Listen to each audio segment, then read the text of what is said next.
we had a pretty good deal for a while. And so things were going great. Patton already had broke through the Felice Gap.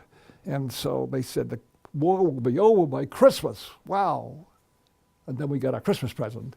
On December 16th, they broke through our lines up around Bastogne up in Belgium through the Ardennes forest. How they could have 200,000 men, 1,200 tanks hidden up there and nobody knew about it, this is amazing how that could have happened.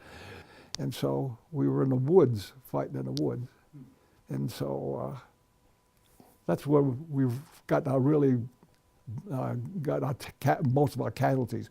But the weather was so bad, they said it was the coldest winter in 50 years. We had guys getting frozen and whatnot. I had guys in my outfit froze to death. People said, why don't you, there's no way that if you could get in a shack or a barn or something to get away from the cold, okay. But there's no buildings there, they're just woods. And then says, well, dig a foxhole. The ground is frozen solid. You can't dig a foxhole. And so the Germans were clever.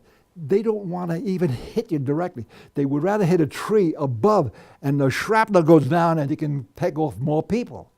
And then they had these little a mine called a shoe mine, no bigger than a pack of cigarettes, and just enough, and no metal at all. So you couldn't take it.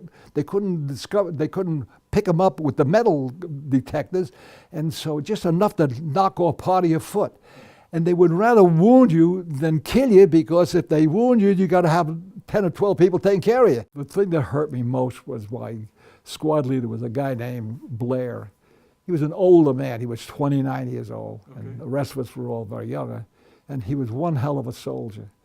And when he got killed, I had to take his place. And so I'm just lucky to be alive.